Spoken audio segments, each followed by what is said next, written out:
Hi everybody, Joe/FoozleCC here. First and foremost, thank you so much for reaching 1,000 subscribers. This is the first video I'm doing since reaching that milestone, and I really didn't expect to be here at this point back when I started the channel in December of 2020, so really appreciate all of your support. So with that out of the way, let's jump into the content. This is going to be another project file peer review, this time submitted by my buddy Marlon. He has another great YouTube channel focused on Construct 3. Go ahead and check out his channel at the link down below. He submitted an awesome game called Siege, which we're going to go ahead and dive into. So with that said, let's go ahead and jump on in.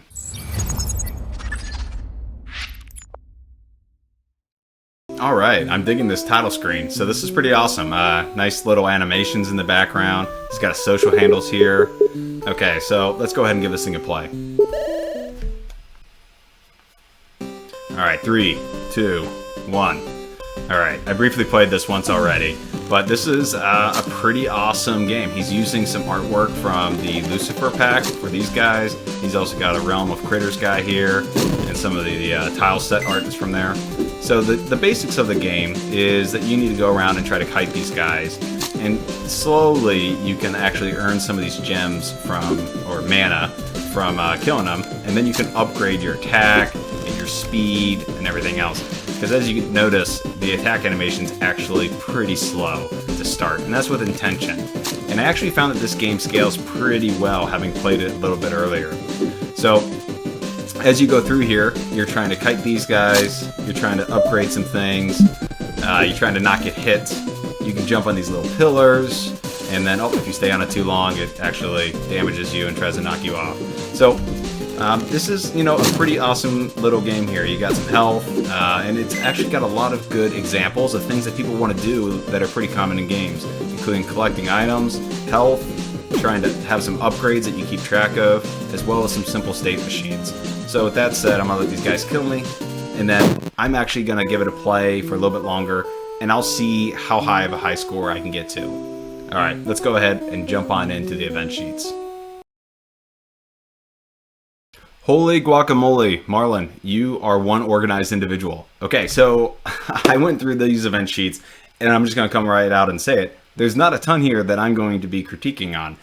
There's actually a lot of great examples that Marlon has put into his example project here. So definitely go to the itch page, give it a download, especially if you're new to Construct 3. You're going to learn a ton just by going through here, and there's a lot of great practices to learn from inside of this. I'm going to stick to the high points because there's a lot of stuff that we could touch on here, and I'm really just going to try to pick out the handful that I think were pretty awesome, that he implemented very well, or something that people should be able to learn from. Okay, so first and foremost, I'm going to start with organization, because that's really the highlight of this entire project.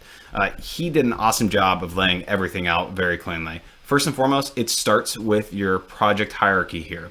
If you come in here, there's some default folders that it starts with whenever you create a new project. But, he used some great practices with his layouts and his event sheets.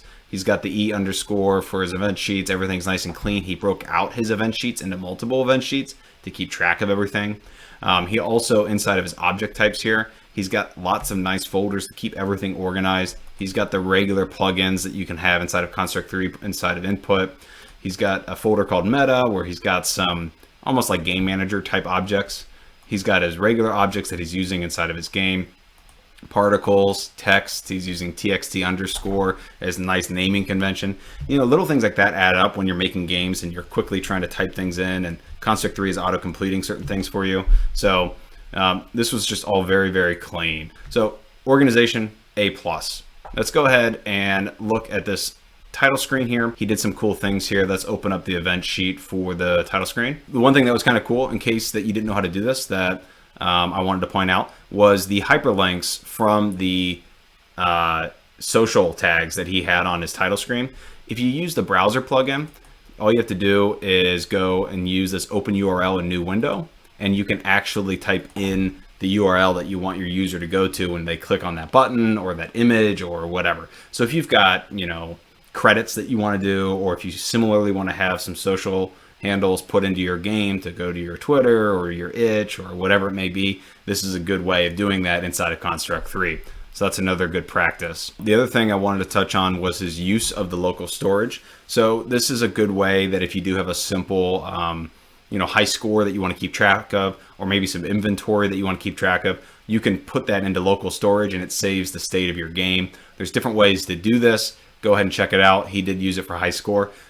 Do know, though, that if they ever clear their cache or delete the data for the website, it will remove the local storage. So it's not a permanent solution, but it's still a great solution that's built right into Construct 3. In order for it to be permanent, you need something more permanent as a back end.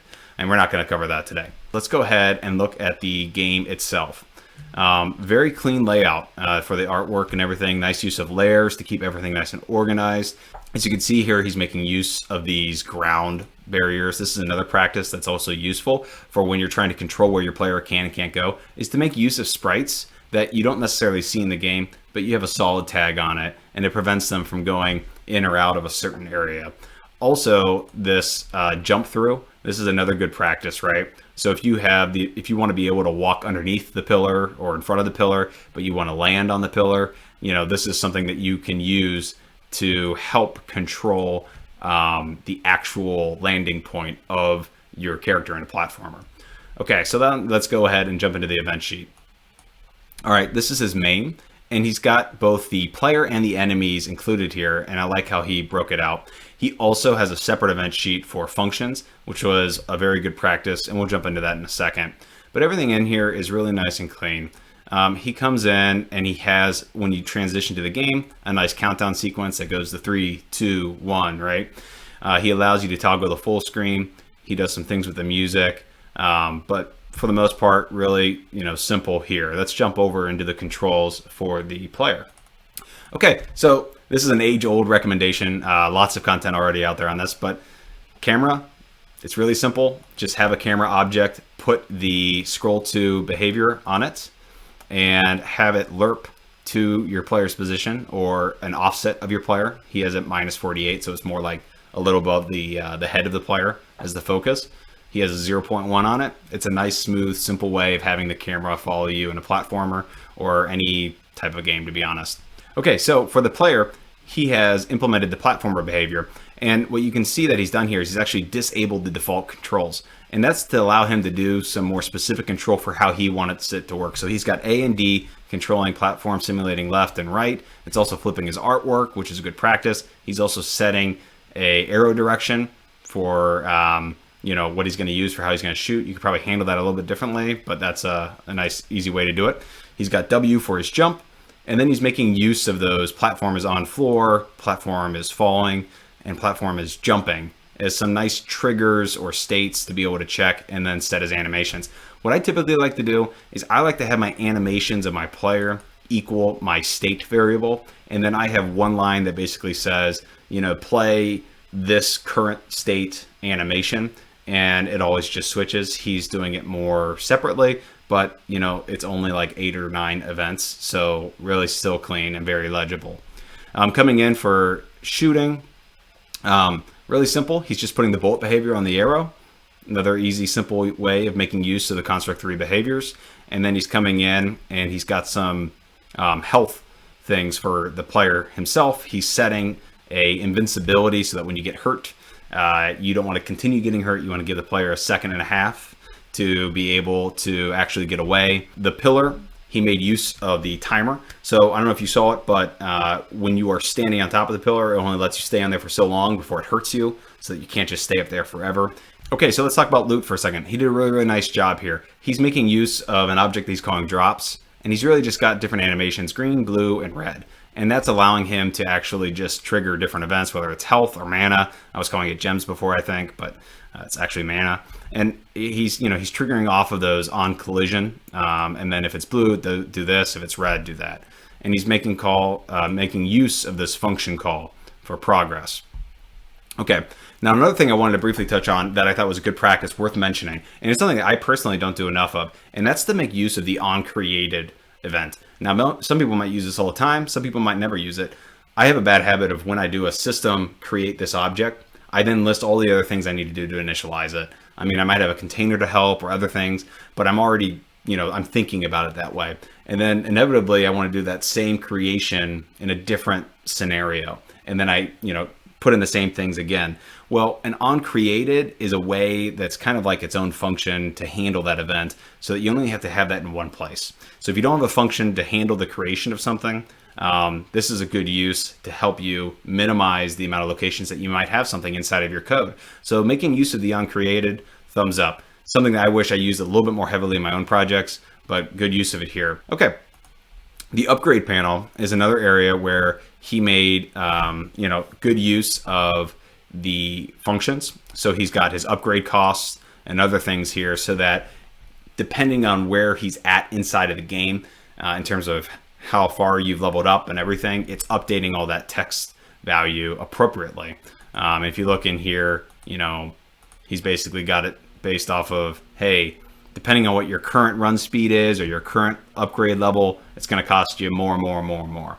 And he's got that for both his run costs, his shoot costs, etc. So definitely good use of keeping it all organized in one place and calling it as a function. If we go over to the enemies, he's got it organized into enemy spawn and Goblin X. So he's got this enemy spawner, right? So if you go over to the game and you look at his item here, he's got these two objects, right? Enemy spawner, and he's got them located on either side.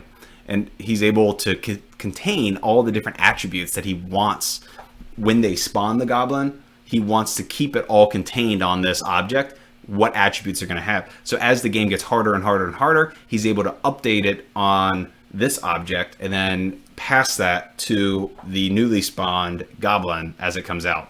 This is a good practice so that it keeps it all organized underneath an object, and it also serves as the location where you're going to spawn. So I thought that was another good practice of how to handle enemy spawning. Okay, coming on back to the event sheet. So he's got the timer that's triggering it, which is another good practice. And he's going through, he's keeping track of how many goblins are on the screen so that there isn't like an overwhelming amount. He's limiting that. He's increasing it actually if you look at the code closely enough throughout the game. And he's got the state machine of the actual goblin also located inside of here. And he does a nice job of creating a nice simple enemy AI where as you progress, and this I actually found interesting, he did a nice job of actually increasing the difficulty by increasing the distance that it will attack based off of how high of a level you are. So as you go up in higher and higher levels, it actually increases the attack distance that it's going to jump and try to hit you with. So as I was playing this at the higher levels, the goblins are actually, you have to change your behavior throughout the game of how soon you need to jump to get out of the way and how fast you have to move and all the above. So it was a nice balance, and he tinkered with it, I could tell, to actually keep it fairly well balanced so that it would scale well. Really, really nice job on this, Marlon. So that said, that was a really, really good example of a few different things. It was very, very well organized. It had, great use of functions, and so the event sheets were minimized, so it wasn't overly repetitive in really any location that I could find. It also made good use of making some simple platformer behaviors and enemy AI. And he also had some good practices as it related to the user interface and how he was showing the upgrade panel and how to handle upgrades, as well as how to do a simple save for a high score. Lots of good stuff in here. So go ahead and give it a download in the itch link down below. And thank you again, Marlon. Really, really nice job. And speaking of thank yous, thank you so much to my patron supporters. You guys all rock. Makes a big difference for me each month. Really, really appreciate it. And again, if you do support me on Patreon, you do get access to all my art assets to use royalty-free inside of your games. All right, everybody. Thank you for watching. If you enjoyed, please consider subscribing, and I'll talk to you all soon.